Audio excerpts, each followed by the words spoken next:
साथ हैं मेरे भाई अमित चिमनानी जी, हमारे जिला के अध्यक्ष ठाकुर साहब, दूसरे ठाकुर जी और साथी सभी जो डायस में हैं। आज बड़ा दुखित मुद्दा को लेकर मैं प्रेस में आया हूँ। इतना अपमान जगन्नाथ जी के बारे में कोई करने का साहस न किया है न करेगा। भगवान को चैलेंज करने वाले राहुल गांधी जी को मैं बताना चाहता हूँ कि जगन्नाथ किसी के कहने पे, किसी के बोलने पे, किसी के इच्छा से नहीं चलते, नहीं न कुछ। कलयुग के साक्षात देवता हैं और उनके बारे में जानना है, उनकी परीक्षा लेना चाहते हैं तो आप जाइए, मंदिर के सिंह द्वार में खड़े होइए और देखिए, जब तक उनकी इच्छा नहीं हुई दरवाज़ा भी नहीं खुलेगी। मैं आपको बताना चाहता हूँ, 3000 वर्ष पहले ईसा मसीह जी जगन्नाथ जी के दर्शन करने के लिए गए थे और उन्होंने कहा था, प्रभु मुझे इतना शक्ति दो कि मैं अपने कम्युनिटी का सेवा कर सकूं। और जब ईसा मसीह जी का अंतकाल हुआ तो वहाँ जो स्टेचू बना है उसमें जगन्नाथ जी का तिलक लगा स्टेचू बना है। मैं आपको बताना चाहता हूँ, 2000 साल पहले मुसलमान समाज के हरिदास ठाकुर, पहले उनका नाम मुसलमान इसमें था भाषा में, बाद में वो हरिराम ठाकुर हो गए। 2000 वर्ष पहले गए और उन्हें जगन्नाथ जी की शक्ति, उनका और जो भी है वो जाने समझे और अपना नाम परिवर्तन किए और बोले कि प्रभु आप सर्वशक्तिमान हो, मुझे इतना शक्ति दो कि हम अपने कम्युनिटी को आगे ले जाए। 500 वर्ष पहले गुरु नानक देव गए, 7 नंबर की सीढ़ी में खड़े होकर आरती गाए और कहे, प्रभु आप सर्वशक्तिमान हो, हमें कुछ शक्ति दें ताकि हम अपने कम्युनिटी को आगे बढ़ा सकें। सिंधी समाज के सिंधी गुरु संत मंगल राम जी गए 1912 में, उन्होंने भी प्रार्थना करके आए। स्वामी नारायण जी गए गुजराती समाज के, उन्होंने प्रार्थना करके आए। कबीरदास जी गए, उन्होंने प्रार्थना करके आए। सभी लोग गए, सनातन का मानने वाले सभी लोग गए। केवल बनावटी लोग भगवान को कुछ भी दुष्प्रचार कर रहे हैं। मैं भगवान से प्रार्थना करता हूँ कि उनको सद्बुद्धि दे और इस तरह से भगवान को अपमानित करके, सनातन को अपमानित करके, सभी हिंदू समाज, सभी समाज को अपमानित करके यदि वो कह रहे हैं कि किसी व्यक्ति विशेष के लिए रथ रुक गया, मैं उनको बताना चाहता हूँ, जब रथ यात्रा निकलती है, मुसलमान समाज का एक कवि साल बेग जब तक भजन पूरा नहीं करते तब तक रथ वहाँ खड़ी रहती है और आगे जाती है। मैं आपको दूसरा वाक्य बताना चाहता हूँ, अंग्रेज जब भारत में गुलामी बनाए हमको, उन्होंने कहा कि भारतवासी जगन्नाथ जी को ज़्यादा मानते हैं, सनातन जी ज़्यादा मानते हैं, हम नहीं मानते, हम रथ अपने ताकत पे खिंचवाएंगे। उन्होंने 41 हाथी लेकर के 1842 में रथ को खिंचवाया, टस से मस नहीं हुआ रथ। मैं आपको बताना चाहता हूँ, 1972 में प्रधानमंत्री को आना था, नंदिनी सतपथी मुख्यमंत्री थी, उन्होंने राजा को कुछ शुल्क देना पड़ता है रास्ते की सफाई के लिए। जैसे हम रायपुर में राज्यपाल महोदय से रास्ता की सफाई कराते हैं, मुख्यमंत्री महोदय से भगवान की रास्ता की सफाई कराते हैं, हम उनको शुल्क नहीं देते, लेकिन मंदिर का वस्त्र जाता है जिसको धारण करके वो आते हैं और जगन्नाथ जी की सेवा, प्रथम सेवा करते हैं। ठीक उसी प्रकार पुरी में भी 1972 में जब वहाँ के महाराजा गजपति केवल 19 साल के थे, सेवा करने से सरकार ने आदेश जारी कर दिया कि राजा सेवा नहीं करेगा, हमारे मंत्री करेंगे। आप विश्वास करेंगे नहीं, 5:30 बज गया, रथ में भगवान चढ़े नहीं, बहुत 100 लोग आ गए। जब वो थक हार गए, क्योंकि सूर्य अस्त के बाद रथ में भगवान विराजमान नहीं होते, तब पंडाओं ने अनुरोध किया कि जब तक गजपति महाराज नहीं आएंगे भगवान टस से मस नहीं होंगे। फिर गजपति महाराज को अनुनय विनय करके बुलाया गया। उनका उम्र उस समय 19 साल का था, शादी नहीं हुए थे। भगवान के कान में बोले, जो भी बोले, मेरे को तो नहीं पता क्या बोले। और उसके बाद साधारण कुछ लोग उनको उठा के रथ में बिठाए और रथ चला।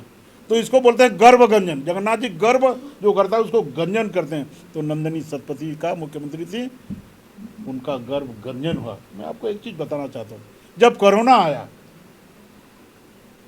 बोल दिया कि इस समय रथ यात्रा नहीं होगी। हमने हाई कोर्ट में, सुप्रीम कोर्ट में पिटीशन फाइल किया। हमको निर्देशित किया गया केवल 100 लोग ही रहेंगे और रथ को आप लोग खींचिए। भगवान का लीला अपरंपार है और ये यात्रा भक्त और भगवान का यात्रा है, भाई और बहन का यात्रा है। रथ को केवल 100 लोग खींच लिए और रथ यात्रा पूरा हुआ।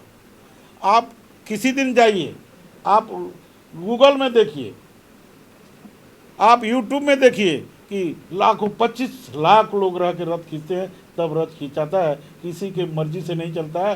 राहुल गांधी जी, आप आलू में सोना निकाल सकते हो, ये आपका कार्य नहीं है, परंतु इस तरह से भगवान से लड़ोगे तो आपका सत्यानाश हो जाएगा। मैं आपको चेताना चाहता हूँ, आपके खड़गे जी को चेताना चाहता हूँ, छत्तीसगढ़ के आपके अमरजीत भगत को चेताना चाहता हूँ, भगवान के मत लड़ो, नहीं तो तुम्हारा भी वही हश्र होगा जो अंग्रेज भारत छोड़ के चले गए हैं। मैं आप सबको बताना चाहता हूँ कि इस विषम परिस्थिति में भगवान का रथ यात्रा होता है, आषाढ़ शुक्ल द्वितीया को होता है। उस दिन यदि पानी नहीं गिरे तो अकाल हो जाता, ये भी मान्यता है। लेकिन प्रभु जगत के नाथ हैं। रक्षाबंधन की शुरुआत रथ यात्रा से हुई। लक्ष्मी जी नाराज हुए कि अपने बहन के साथ रथ यात्रा में चले गए, रास्ता रोका। आप लोग यहाँ जानते हैं, हम लोग उसका प्रक्रिया करते हैं। और भगवान ने, उनके लिए मालूम है लक्ष्मी जी नाराज होंगी, तो रसगुल्ला लेकर के आए। रसगुल्ला में भी बहुत लड़ाई झगड़ा हुआ था कि ये कलकत्ता का है, पश्चिम बंगाल का, कि उड़ीसा का। मैं बताना चाहता हूँ, आदि काल से भगवान जगन्नाथ जी अपने पत्नी के लिए रसगुल्ला लेके आते हैं, उनको मनाते हैं, बुझाते हैं, द्वार खुलता है तो रसगुल्ला का प्रसाद वितरण होता है। मैं आपको एक चीज़ और बताना चाहता हूँ, भारतवर्ष नहीं पूरे विश्व में कोई ऐसा मंदिर नहीं है जो बहन भाई के साथ भगवान विराजे हों, केवल जगन्नाथ जी का। और वो भक्तों के लिए, भक्तों को दर्शन देने के लिए, क्योंकि कोई छुआछूत मानता है, कोई और कुछ मानता है, कोई अशुद्धता रहता है, सबको ये 7 दिन में भगवान को आप आलिंगन कर सकते हो, पुकार सकते हो, छू सकते हो, प्रणाम कर सकते हो, दर्शन कर सकते हो, रथ में चढ़ सकते हो। ये निकलते हैं और सर्वभरा लोगों को दर्शन देते हैं और फिर अपने सिंहासन में 9 दिन बाद विराजमान होते हैं। इस तरह हमारे भगवान का लीला है। और मैं आपको बताना चाहता हूँ कि जिस तरह राहुल गांधी कर रहे हैं, मुझे नहीं लगता आने वाले रथ यात्रा तक इनकी पार्टी भी बची रहेगी, ध्वंस हो जाएगा। मैं चेताना चाहता हूँ, राहुल गांधी यदि नहीं माने तो पूरे जगह इनके नाम से हम थाने में FIR भी करने के लिए तैयार रहते हैं, क्योंकि हमारे भगवान को, हमारे पूज्य को शक्तिशाली भारत मानता है, विदेशों में मानते हैं। मैं आपको बताना चाहता हूँ, 28 देशों में जगन्नाथ जी का रथ और जगन्नाथ जी का मंदिर स्थापित हुआ है। ये क्या बात करेंगे हैं? कोई उनको भरोसा करके अपना बेटी भी नहीं दे रहा, शादी भी नहीं हो पा रही, वो जगन्नाथ जी को चैलेंज कर रहे हैं कि जगन्नाथ जी का रथ रुक गया। किसी के लिए जगन्नाथ जी का रथ नहीं रुकता। जगन्नाथ जी का रथ जगन्नाथ जी के मर्जी से चलता है। और इसको यदि प्रैक्टिकल करना है तो खड़गे जी के साथ आ जाएं। राहुल जी देखें कैसे भगवान उसको धक्का मार के दर्शन देंगे, नहीं देंगे मैं तो नहीं जानता। उनकी दादी भी आई थी, सुना था मैं कि जगन्नाथ जी का इच्छा नहीं हुआ, उनको भी दर्शन देंगे। जिसके मन में अहम होता है उसको जगन्नाथ जी दर्शन नहीं देते। और मुझे देखिए, मैं छोटा सा उनका कार्य करता हूँ। मैं बसना से टिकट मांगता था, दुखी होकर के जगन्नाथ जी को प्रार्थना किया, प्रभु अब तेरे को जो करना है कर, मुझे रायपुर से टिकट दिए, क्योंकि उत्तर में जगन्नाथ जी का मंदिर है। वो सबके भाव को पूरा करने वाले हैं, भावग्राही हैं, वो सबके दुख को जानने वाले हैं, वो दुखी लोगों को उद्धार करने वाले हैं। मैं बोलना चाहता हूँ, प्रभु ऐसे कुव्यक्ति को जिसका मन में गंदे भाव हों सनातन के लिए, हिंदुओं के लिए, और आपको जो कुछ बातें कह रहे हैं, आपको अपमानित कर रहे हैं, उनका सर्वनाश हो जाए, ये मैं आपसे मांगता हूँ। मैं एक चीज़ और बताना चाहता हूँ,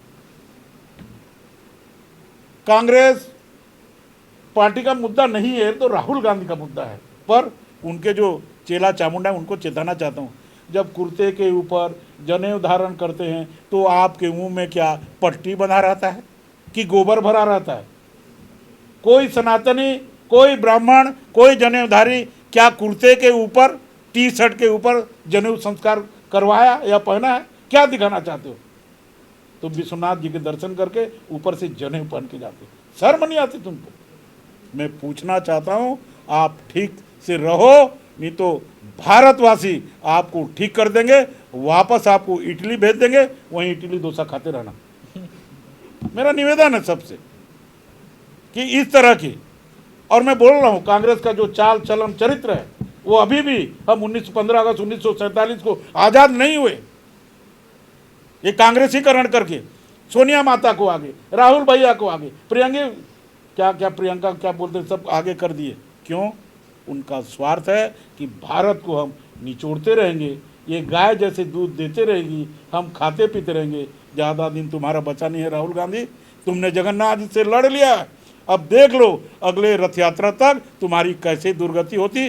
जय जगन्नाथ।